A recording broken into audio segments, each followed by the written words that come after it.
Hello there, ladies and gentlemen, and welcome to another wonderful episode of Cookiecast. Today is part 2 of my sit-down conversation with Ed Dench. Another great conversation with me and Ed. We got the technical stuff out of the way in part 1, and now we're diving straight in with what Ed's been checking out on YouTube recently. A little bit of sport, some more diet stuff in there, and the usual fun to finish things off. So here's my sit down with Ed Dench part 2. Enjoy.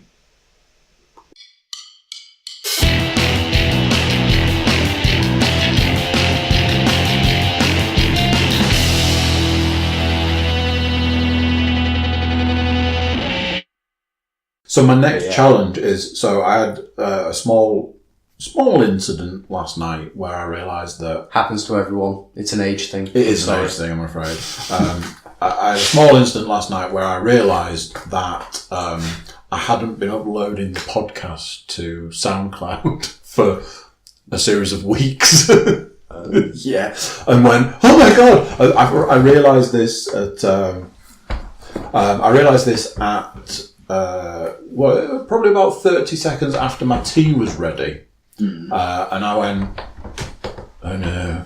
And I was like, tea's ready and stuff. And I'm like, yeah, I just need to really quickly upload, 4 podcasts to SoundCloud. 5 hours worth of my life.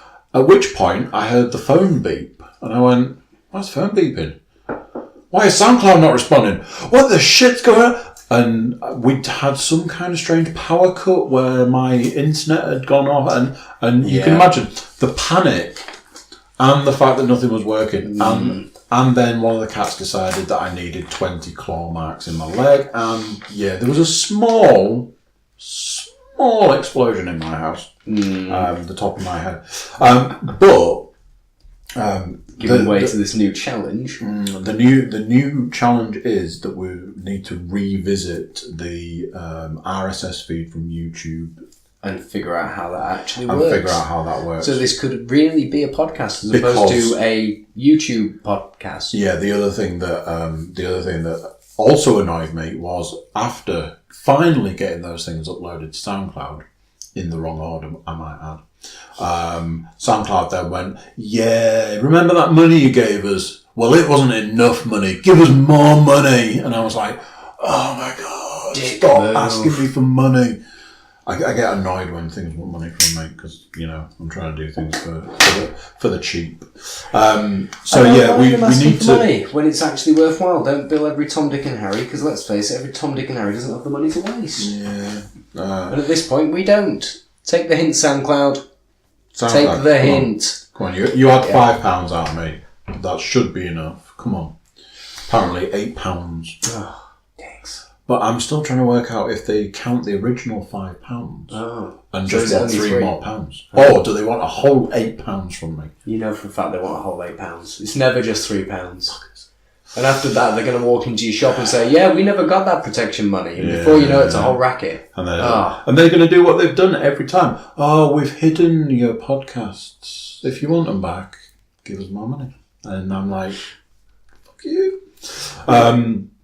So we need to get on the whole YouTube. Find a method of doing this. The YouTube thing. My mate gave me a method and it worked brilliantly right up until I'd sent it to iTunes and iTunes were like, here's 6 errors you don't understand. And I was like, I ain't got time for this shit. So I gave them the SoundCloud link and they went, ha! Here's 2 errors that you might have a chance of solving. So we're hoping for YouTube to be, here's half an error, but we'll accept it. Yeah, so basically we need to go back and look at the 6 errors that YouTube's RSS feed gave us and then look at a way to solve that problem. Right. Speaking of YouTube, do you want to give me a YouTube rundown of anything you've watched recently? I haven't actually watched that much differently, I'm afraid. I've stuck to my Outside Xbox, Outside Extra. I'm pretty up to date with virtually most things they've been doing. So nothing overly new, unfortunately. But I did enjoy a Dorkly one the other day that just reminded me how simple The Sims can be, where they had a nice little challenge of, we're both going to set up a family of 4, identically modelled on my competitor. So Tony modelled all of his on Tristan, Tristan modelled all of his on Tony. Weirdly enough, Tristan had an array of characters, so they had Tony as the first character. He then had Pony as the second character, Honey as the third, There was a thing going on here. I'm starting to see a pattern there, which I appreciate the effort of. But with a simple challenge, we each have a family of 4. First person to kill their 4 sins in completely different methods wins. And I was enjoying watching this purely because Tony hadn't successfully killed anybody at this stage, and Tristan was 3 down. We'd had a fire, we'd had a drowning, we'd had starved to death, and then his 4th person went and starved to death as well. Oh. And I was like, that's a bit unfortunate. But I looked at it, I went, how are you actually trying to...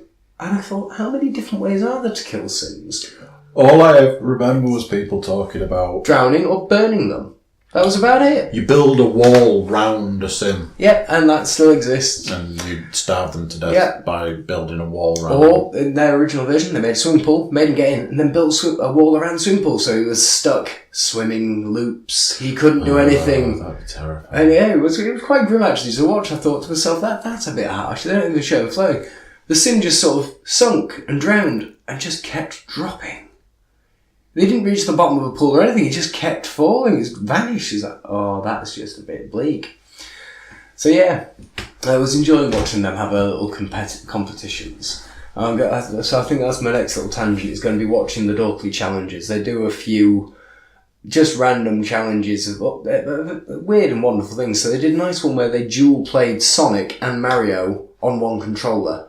And they had to try and finish the level. And obviously Sonic moves a shit load faster than Mario. Mario gets a fair few more bad guys turning up at random points. So trying to play them at the same time on one controller was quite entertaining to watch. Something you might enjoy is I don't think they do it anymore because, like you were saying, Zelda's been out a little while now. But they would play Zelda on the Switch, but 2-player. So one would have one Joy-Con, the other would have the other, and then try and complete sections of Zelda like a 2-player game. Cooperative thing. I never really watch stuff like that. I'm always a bit like, do I want to watch somebody play a game? Sometimes it's a giggle. Because the other one that Dorkly did was the Steamer Award, and it's purely to do with Steam as a game service. They were each told to go and find the worst thing they could. On Steam? Yep. £5 maximum spend. Go find the worst game you could. Well, obviously they started trawling through the early access, but looking at the games that people are... And I give credit to the people who made them purely because at least you're trying, you're learning. I'm sure you're getting better and one day you'll make something stunning, but fuck me, what you started with was shit. Looking at what they built was just abysmal.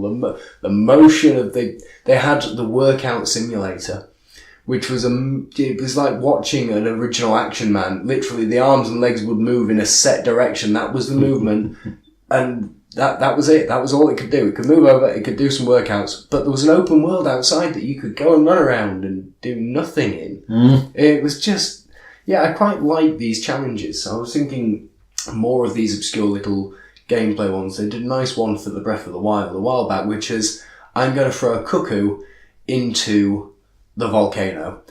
And anyone who's played this game now will be fully aware that the cuckoos are mostly located within a little town, basically on the other side of the bloody map.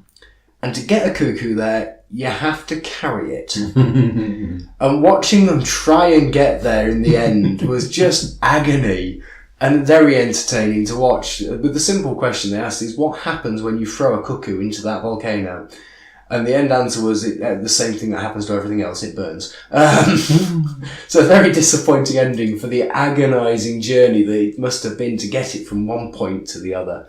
So I was thinking that's something for you to enjoy conceiving at some point is, okay, I'm going to get a standard game. I'm going to figure out what we do in it.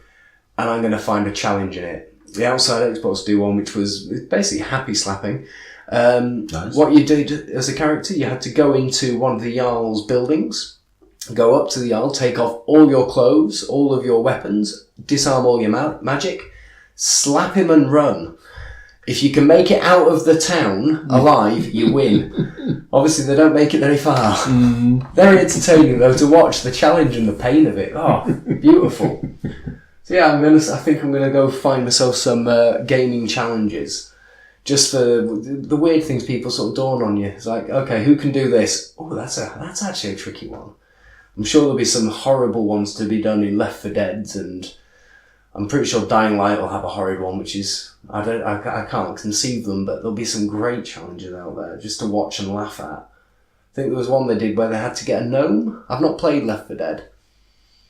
But in it, there's an actual carnival scene, and when you're at the carnival, you can shoot the things, and if you get so many points, you get a gnome. Mm-hmm. To which their challenge, I think, was you had to throw a gnome at a witch. Oh, wow. So obviously getting the gnome was the first part of the challenge, and then finding the bloody witch was the second bit. And then getting near enough to them that you could throw this gnome. My God, watching them play was agony. Yeah. They're entertaining, though. Yeah, those witches were a bitch. Never played, as I say. It looks like something I should give a go, but I played it a bit. I think I've left it too late. Both Looks of a bit dated for me. I used to work on the principle because I play it with other people. You know, there's one of the few games I did play multiplayer. Although multiplayer was a bit of a stretch because we'd usually be in the same place, just using multiple Xbox. I'll be honest, that sounded like the best. A lad who used to work with us, and he wasn't massive for travelling around. I don't know if I'm trying to avoid saying names just in case, just to be fair to the world. But still, he used to work with us. Very nice lad, good gamer for this. He went, oh no, I've got a mad weekend planned. I went, what are you doing? Oh, we'll have to go have a gaming session. Mate goes, what do you mean you're having a gaming session? Well, basically, I'm turning up with my 42-inch TV and my PlayStation. My friend's turning up with his 42-inch TV and his PlayStation. Mm-hmm. Okay, and we're going to join our friend with his 42-inch TV and his PlayStation. I started to see a picture. Literally, they all four of them were gathering together with their tellies, with their PlayStations, putting them into the local network so they could actually do local co-op on separate screens. I thought, that sounds like so much fun. Old school multiplayer. Oh, local doesn't exist anymore. That's how it should be done. And I just love the props for the effort of actually getting 4 whole systems up and running.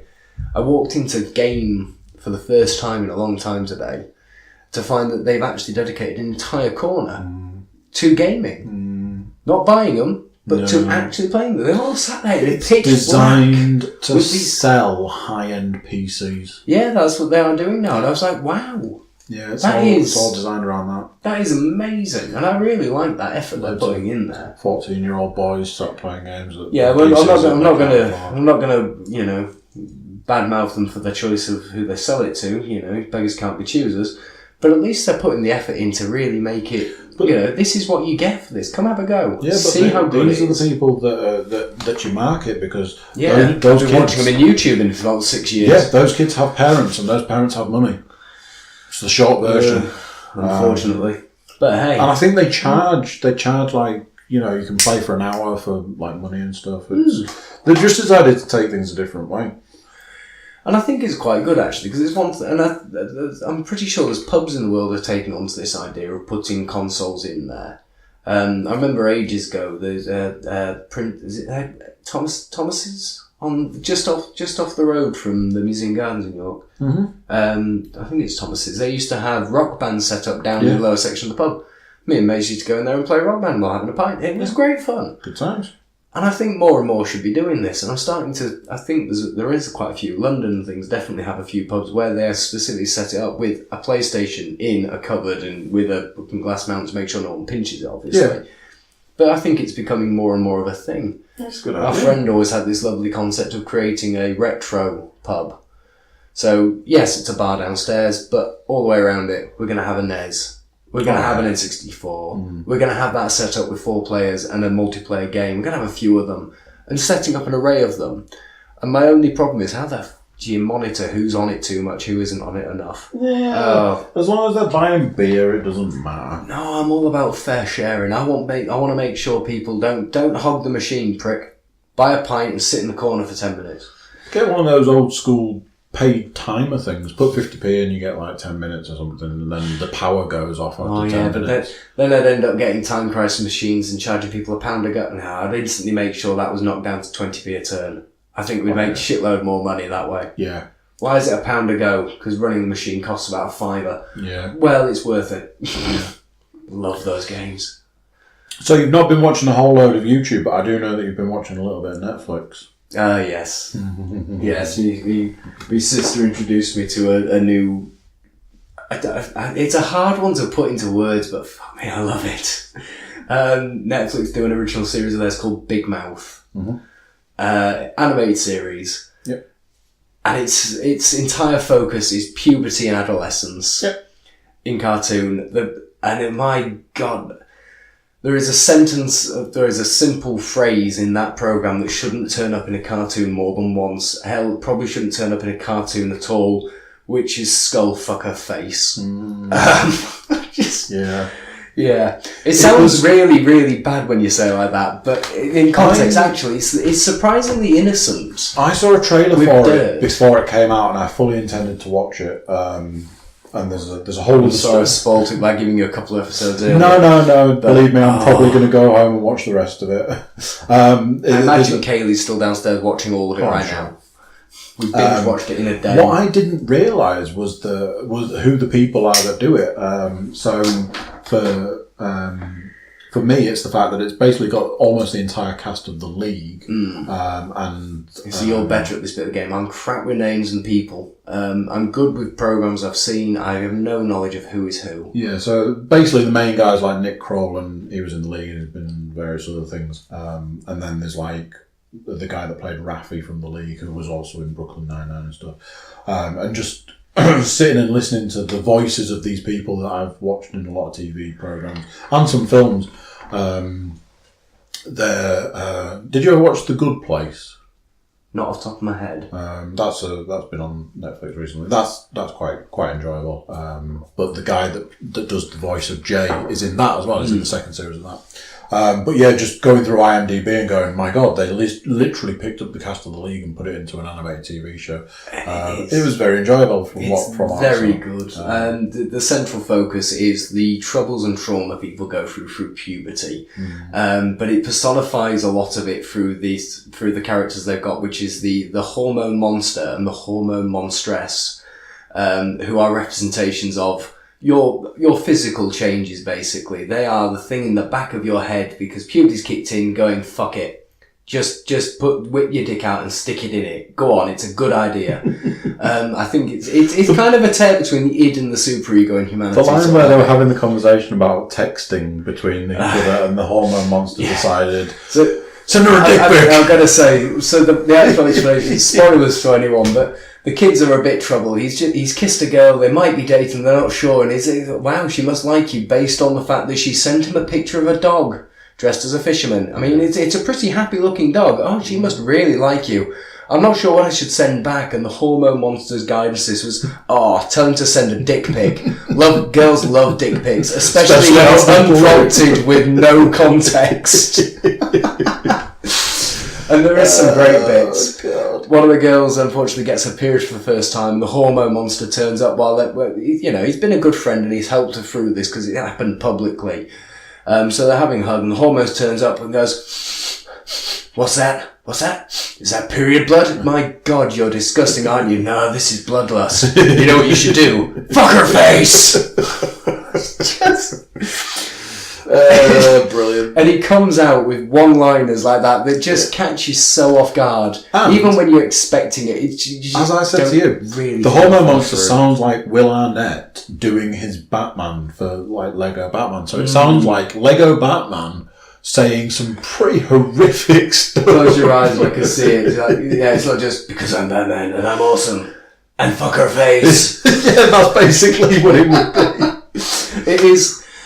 It sounds absolutely vile, but actually there's an innocence about it because there's mindsets that they address in the whole series that actually I think everybody can sort of relate to, which is, we kissed a girl last night and now I don't know what to do. And, they sent this, what does it mean? It doesn't mean anything. They sent a smiley face, but there's that point of adolescence where you had no clue about the other sex, so everything must have meant something else.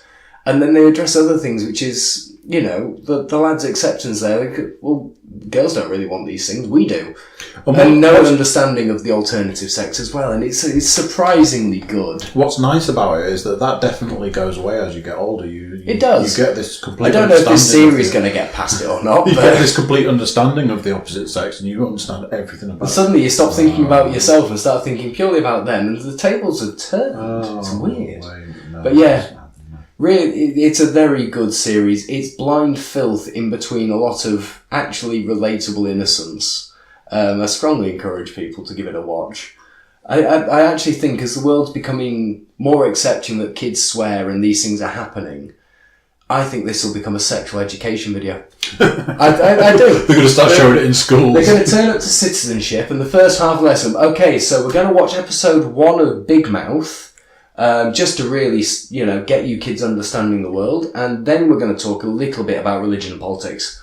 40 minutes of the lesson is going to be smutty TV, but you're going to learn something. Brilliant. And the other 20 minutes might be a bit about the world. Mm-hmm. If you're lucky, we'll teach you how to change a plug. If you're lucky. They don't teach practical things. No. Anyway. So I've been churning through a bit Netflix. I did watch one the other day on Netflix. Your first cast actually encouraged to us was Pain and Gain. I'd never seen that. We watched it, and I got so far thinking, my God, this is a little bit serious. Actually, I thought this was going to be a bit comical. I thought this was going to be because Dwayne Johnson, early career, usually had a bit of a comedic value to it, and actually it wasn't. There was some funny bits. I thought this is quite serious, and then suddenly it just got flipped on its head, and had to remind you that this is a true story because for me it was funny.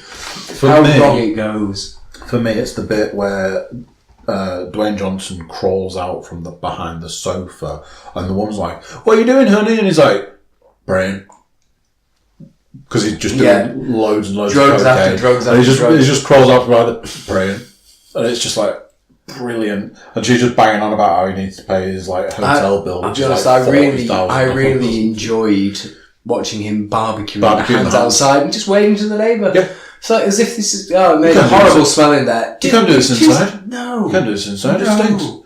Yeah. So many Love things. that film. And like you say, I watched it the first time, and you start out with it as it is at the start, and you start watching it through, and just about the point that you go, "Oh, right, this is pretty serious," it just flashes up on screen. See, the just a reminder, showing him doing the workout on the billboard and things. I thought this was going to be like he promotes a gym by doing workouts in public places where dangerous places, so it becomes sort of chased by the cops as a publicity thing. No, it went a whole different direction. I ain't even going to try and spoil it for people.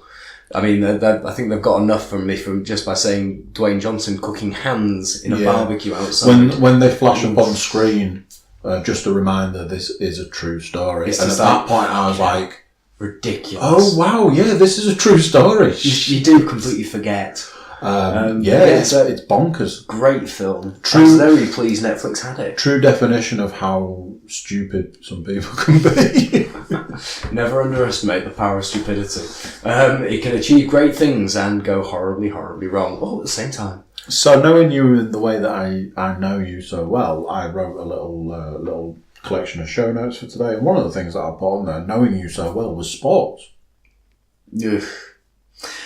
The watching of it, or the fact that you've seen me run recently and you all sort of jaw-dropped fucking stared because I didn't die and my God, actually he's quite nimble. So, which of those two things do you think I want to talk about? Obviously my hatred of it. I will play, so we did our whiskey and cigar night on Friday, the one just passed. And it wasn't pure whiskey and cigars. Someone joked with the idea of playing basketball, and obviously I assumed they were taking the mick with this, forgetting that not a 1 minute walk from Rob's front door is a basketball net and court. Yeah. So yes, we went to play basketball. I think it was probably the point that somebody turned up with a basketball that you maybe that clicked in my head. Things have maybe changed a little. I was kind of hoping it was someone's taking the visit. Yeah, because you said about basketball. Funny, I've got a ball. Yeah, let's play. No, it's definitely. I think we were out there within the first 10 minutes. It was all right. It wasn't long. We did take beer to make it a little better. Yeah, you got to make it a valuable lesson actually there, which is sport does not retain muscle memory. It's not like falling off a bike. I remember being at school and playing a bit of basketball and being able to actually score a basket. That skill has left me. The ability to score was crap. You say that, but there's a few things I want to discuss. So, when I was at school, I played a lot of basketball. Yeah. Mostly in the car park at home. But I did play a lot of basketball. I had a little hoop tied to a tree I played a lot of basketball, and I used to shoot the hoop, and I used to shoot it, and I could get the ball through the hoop. It was good. And then I went to school, and eventually we got to play basketball, and I played basketball at school, and I enjoyed it because it was something I could do because I practiced quite a lot, and that was that. So in the back of my head, I'm like, oh yeah, I can do this. Basketball, Muscle memory. I can play basketball. This will be awesome. Bullshit. And, I'm not the thinnest guy, but I can move because I've shed a lot of the weight, and I generally. And you're actually relatively healthy, which means you have a lung capacity. Yeah. I try. I'm going to be as nice as I can, but Mr. Walls amazes me. I mean, diabetic. He's not the slimmest bloke in the world, but he's not unhealthy. He took me to school. God, he can run. He didn't stop moving the whole time. I did a 5-second sprint and had to lie down. It was ridiculous. You did need a couple of sit downs, but that's okay. So did other people. I gave my effort. I did it. So I'm there, and I'm like, okay, I can play basketball, so this is fine. I haven't played in 20-something years, but I'm sure it'll be fine. You, on the other hand, was there going, I don't want to do this. I'm bringing my beer with me. Yep. But this was supposed to be whiskey and cigars, not running around. Not running. You took your shoes Not physical exertion. I could not run in brogues. They have no grip. I'd have slipped, died, and probably killed someone else in the process. But socks. Oh, yeah, that's fine. Nimble on my toes, literally. So I think we all kind of had the idea that Ed doesn't know what's going on here. Ed's He's not taken sure what's his going shoes on. off. The shoes are off, the sleeves are rolled up, the beer's in hand, and then you scored. Yep. Yeah. It wasn't the only time, was it? Though. No, there was a couple. Nothing compared to Phil's. Phil got the better score. Phil did way better. Although I would like to point out, just on recording, Wee Willie Williams. I'm calling him that. I'm going to make it a thing on the podcast. It's Bill. It'll always be Bill. Oh, I quite like Wee Willie Williams, but okay, Wee Billy Williams. There we go. Sporty man, plays sports, watches sports, loves sports, screamed when the ball went near him. I didn't. Just want to point out, I'm the guy who would straighten his own hair. I'm a little bit effeminate at these things, look after my nails. I got the ball, gave it my all. Ball went near Paul, he screamed. There was more to that story. He had actually referenced you screaming when the ball came out. And then 2 minutes later screamed when the ball came. Oh, I was so proud. I was like, yes, that's it. I'm To be fair, it wasn't a scream, it was a little squeal, but yeah. That's not Bless better. Bless his little I cottons. think that's worse. Maybe. So just remind me again, of all the people that were there, of all 7 of us, who was the only person that didn't score? Was it you? It was me. Yeah. It was you. Yeah, I could not get that ball in that freaking hoop. I think I blame the backboard. I'm blaming the hoop. I think it was too rigid. It didn't have any give to let the ball drop. It was solid, and therefore the ball touched it and bounced away. Yeah, I could throw it and I could get it to bounce off, and I could throw it and get it to go short, but I could not get that ball to go in. Yeah, I'm blaming the ball too. Too much air. It was good. We had a good laugh, and I'll be honest, I'm not the sportiest bloke. There was a conversation later that we think that you've been hiding the fact that really you say you hate sport, but you're actually naturally gifted at sports. I have no interest in watching them. I don't care who wins. I've got very little interest in playing them. The problem is I am actually very competitive.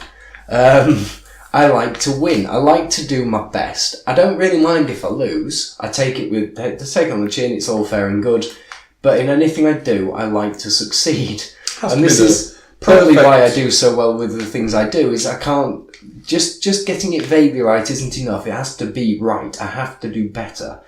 So when you put the ball in my hand and suddenly I go, you know what, this is happening. There's a sprint on and suddenly no one quite can believe that Dench can move. Okay, he's now lying on the floor, hyperventilating. There was a bit of that. Desperately clinging to his cigarette like there's no tomorrow. Yeah, to be fair, that was a good sprint. You were smoking whilst playing basketball, so there was probably some connection there between the smoking, the basketball, and the lying down. I'm not saying there was a connection. The lying down felt better when smoking. I'm sure. I remember those days. Yeah, it's I will always give me hell. If you put me in the event, I will have a bloody good go. I may look like a tit doing it, but fuck me, I will at least make the effort. I can safely say that I think we were all very impressed, to the point that we think that it's actually the other way around. You love sport. We think it might be a thing. You love the sport. Yeah, I like the competition, I do. I enjoy contest. It's not a good trait in people, but as long as you take I don't know. Let's say, just don't be a dick when you win and don't be an arse when you lose. Exactly. I think that's the rule. Those are the things you've got. You can't be a sore loser and you can't be a sore winner. You just have to be gracious, I think, as well. Up until the moment someone's gone, you'll never do that, then you do it and you're just like, go fuck yourself, bitch. Yeah, exactly. You're allowed to be smug when it's warranted. Oh, definitely. Just don't be an arse. Yeah. No, I enjoyed it a lot. Don't get me wrong, you're not going to get me golfing. I've been to a driving range with my uncle before and I still don't see why. Come on, you must have seen the clothes. Surely you must be drawn to some of the golf attire. Well, that white jumpsuit did look good, but I'm pretty sure he that was the gardener. Caddy. He's the gardener. He's the caddy. He was missing. All he was missing was a strimmer. There's some tank top action going on, and that's just the women. Hats, testicles hanging below the skirts. Yeah. Some. You can get check trousers. Oh no, I tell you something. You want to see somebody who does the golfing look well? You see Thomas Quinn on the golf course. I've got to say Phil Walls. Matching. Phil Walls looks like a golfer. Phil does golfer's look, and it suits him beautifully. He does do golf well. I imagine Tom's got the legs for it, actually, because I get the thing he wears those shorts that come just past the knee. No, matching trousers, top, and tank top, all in plaid, and shoes, all plaid. No, the last one was a grey tank top and trousers with an orange shirt underneath, and the shoes were grey and orange. And I was like, "You really do match today." You see, it's moments like this. I don't think Tom is just not suitable for a podcast. The world needs to see him when he does these things. Based on that alone, once we venture into the video podcast world, then we'll just get Tom on there. Because we had a lot of Tom from Friday night, but I don't think a lot of it's going to be usable, mostly because we had a lot of Tom. Yes. And a lot of his personal taste of television. I mean, Jesus Christ, The Valley. The Valleys! Yeah. Night's going well, having a good time. We played some Cards Against Humanity, mildly offensive. We'll trim out the really offensive stuff. Yeah, you can all have a listen. You will cut a fair. And then The Valley turned up, and Tom got so happy and excited for this rubbish. And the only thing best explanation I can give you is one of two. It's either a Welsh Geordie Shore, which should put most people off, or it's Welsh people fucking. Yeah. And either way, you shouldn't want to watch that.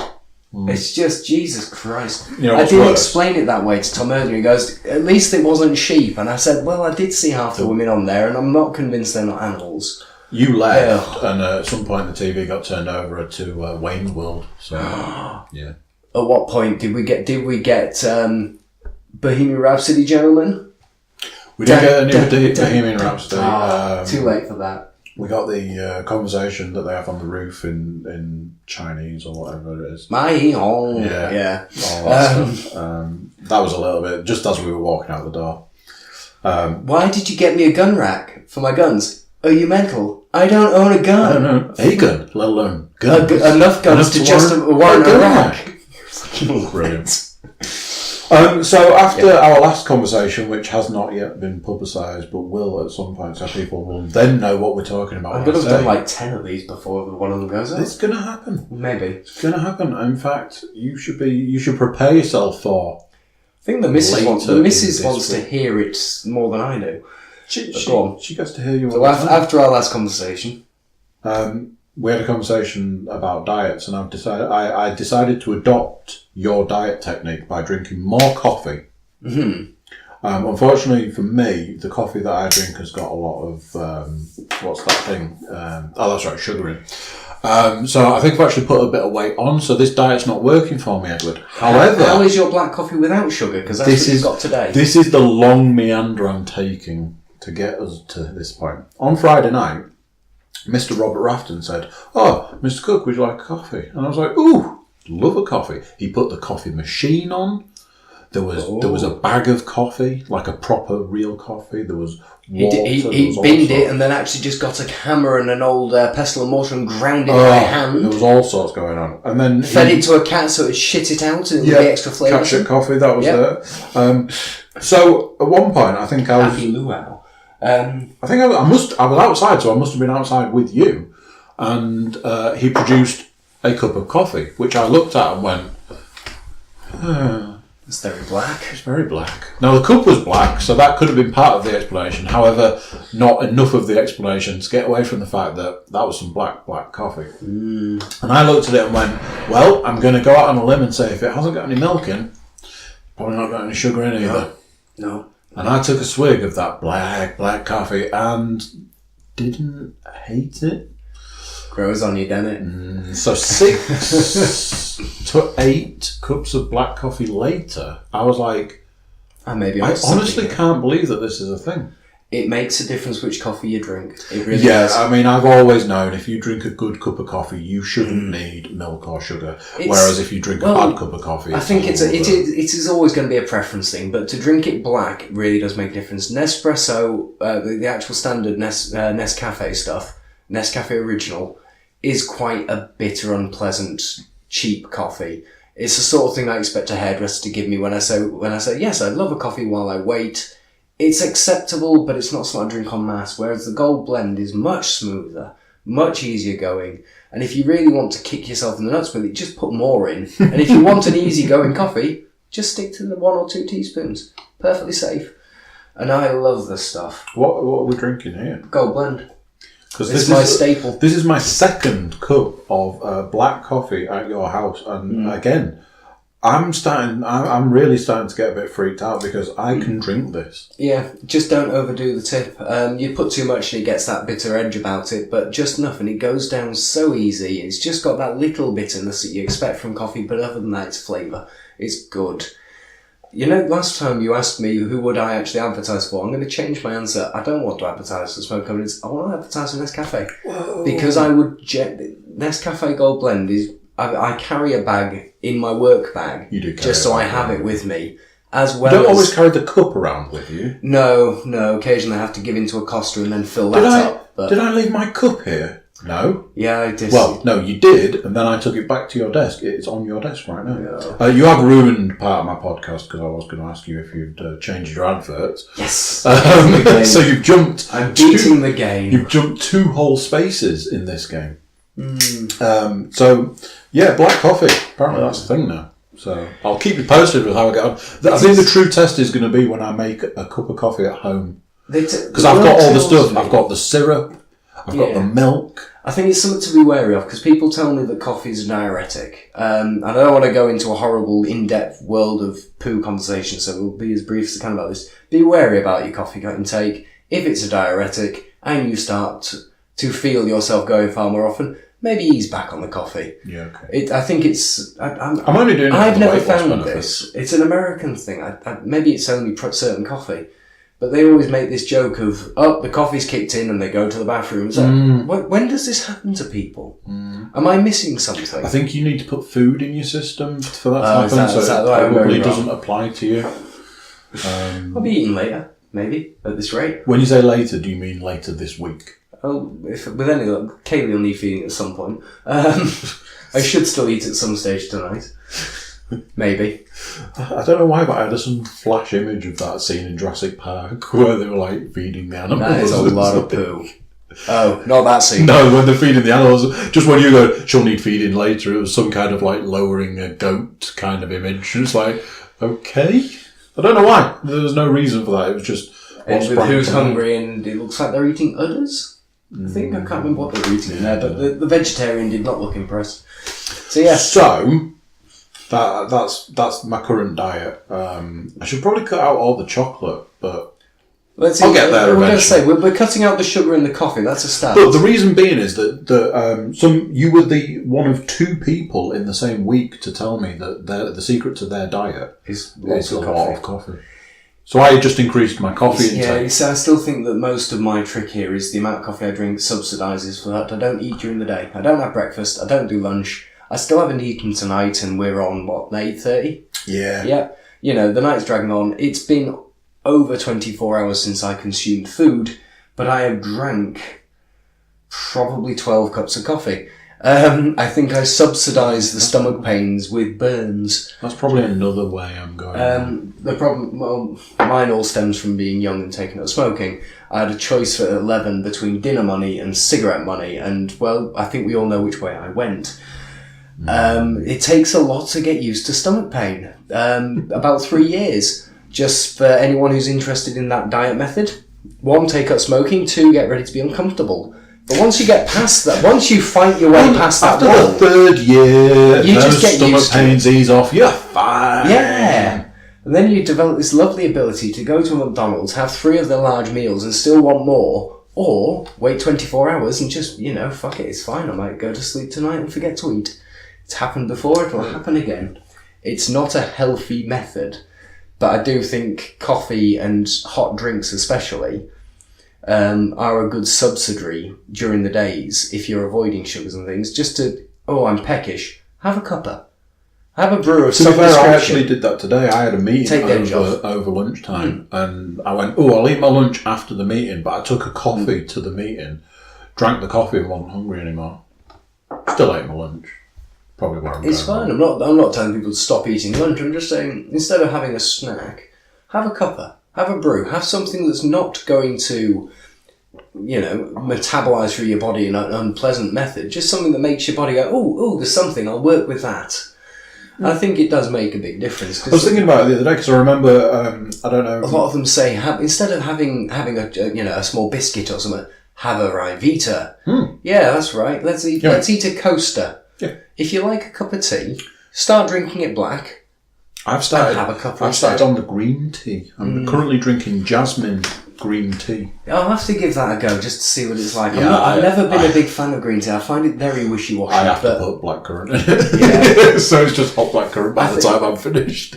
Move on to the Earl Greys. There's Earl Grey, Lady Grey and Sunshine Grey. Earl Grey's got a good flavour to it, sort of smoky flavour. The Lady and the Sunshine have a citrus note to them. So they've got a bit more to them. Good. And the problem is my taste buds are pretty much dead, so I like a strong flavour. Lapsang Souchong, it tastes like old books. It's a really nice tea to drink black because it's just got a lot of flavour. Yeah. The thing I always find about teas, when they're black especially, they sort of leave a bit of a dry feeling at the back of your throat after you swallow it and things. It's not unpleasant, it's just, I think it's an acquired thing because even I'm not a big lover of that. But every now and then, a Lapsang Souchong, an Earl Grey, Lady or Sunshine Grey, they're really nice. They've got flavour. Did you ever watch Spaced? Yes. Lapsang Souchong always reminds me of Space because of what Brian says about it. It's like, I've got a nice Lapsang Souchong. I can't remember what he says about it. He's trying to comfort Daisy. Yeah. And he's like, I've got a nice Lapsang Souchong. It was just the right amount of weird, that programme, with the army guy. And I'll be honest, it's one of... it was Sean Penn, wasn't it? Was it Sean Pegg? No, it's Simon Pegg, not Sean. Simon Pegg and Nick Frost. And Edgar Wright. That's what. Which one's Edgar Wright? The director. He directed a lot of films. I can't even think of what he's done, but either way. Scott Pilgrim versus the World. Oh yeah, Driver. Weird little film. Yeah. So yeah, tea and coffee. Tea and coffee. I'm going to continue on this journey of black coffee, and I'll let you know how I get on. So, again, I'm going to reference a podcast that has yet to be released, but our last podcast, my favourite part of our last podcast was when we got to the end and you unleashed a barrage of fantastic impressions. Yeah, I still haven't heard those played back, so I'm not sure how I feel about them trying to do any Like I say, you do not know what might happen at the back end of this week. That's all I'm saying. I can't divulge any more information, although that pretty much tells you exactly what. Well, I'm a subscriber, so I should get an update if it happens. You should get an update. Maybe you'll even be getting a special update. Oh, maybe a comment. Maybe. An annotated note. Special thanks to Kaylee for letting us in her house. True.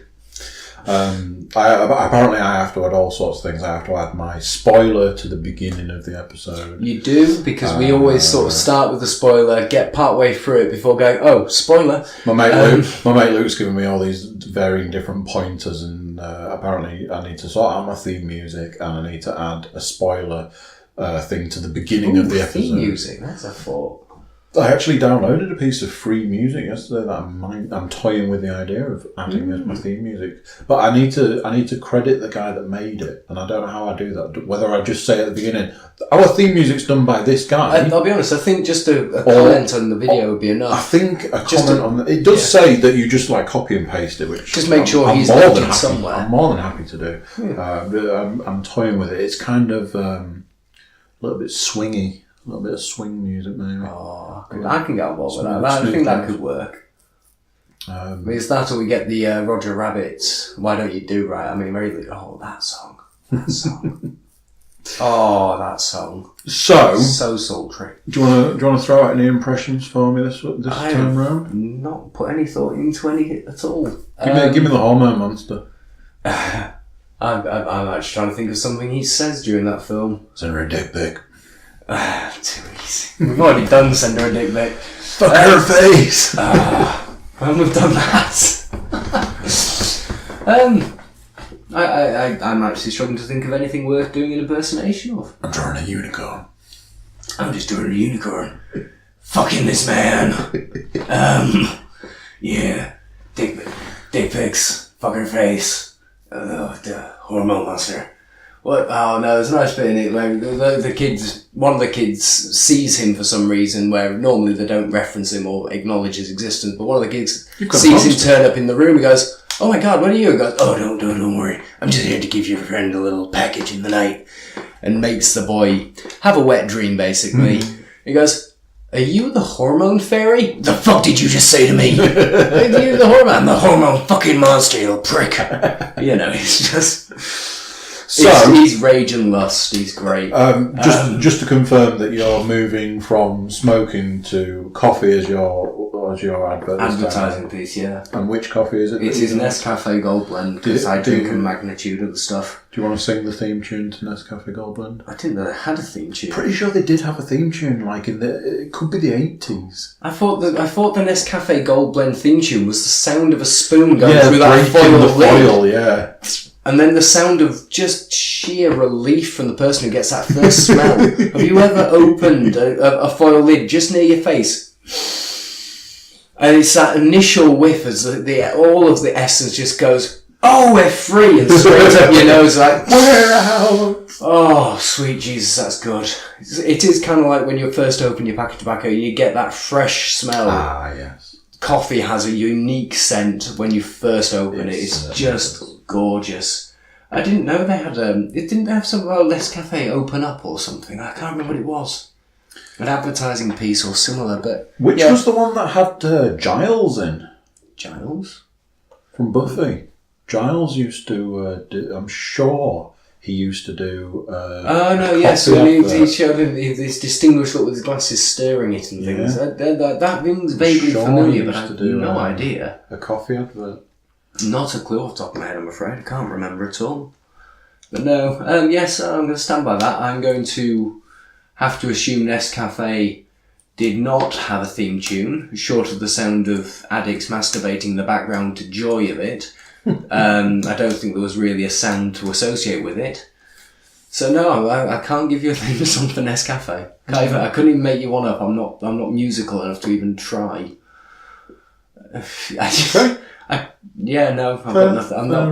I'm not musical enough for Especially the next time I come around, I want you to have a theme song for whatever you're advertising. Full setup, full garage band or something. I'm tone deaf. What the hell do you want from me? A tone deaf theme tune. Nescafe. Perfect. And on that note, drink it or I'll keep singing. I've got nothing more. That's enough. That's all we need. To the attuned ear in the world, that'll be like nails on a chalkboard. They're not going to drink Nescafe. They're going to shoot themselves. I think it would be hysterical if further down the line Nescafe contact you and go, "You know what? We want to put you in advert. We want you to be our Go Compare guy." That god-awful singer. Yeah, we want people to hear you once, think it's funny, and then second time, want you dead. Want to kill you. Yes. Yeah. And then we're going to bring you back later on because the world apparently missed you and felt bad for you. I don't know why they did that. So there we go. I should have said Go Compare. I can sing that one. No. Yeah, I think we've covered it all off again.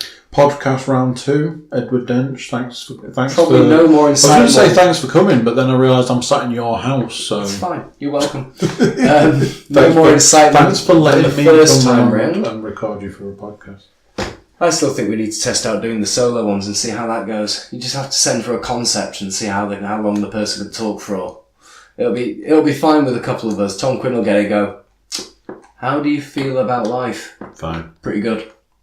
Next question. Is that it? That's all we got? Oh, shit. Thanks for listening. And there we go.